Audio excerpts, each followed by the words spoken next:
செயற்கை நுண்ணறிவு என்பது புதுமையான தொழில்நுட்பத்தின் எதிர்காலம். அதை நாம் பல துறைகளில் பயன்படுத்தலாம். எடுத்துக்காட்டாக இராணுவத்துறை, தொழில்துறை, ஆட்டோமொபைல் போன்றவற்றில் இதை பயன்படுத்தலாம்.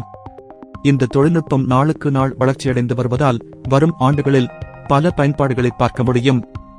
செயற்கை நியூரான்களின் மாதிரி முதலில் 1943 இல் வாரன் மெக்கல்லோக் மற்றும் வால்டர் பிட்ஸ் ஆகியோரால் முன்வைக்கப்பட்டது.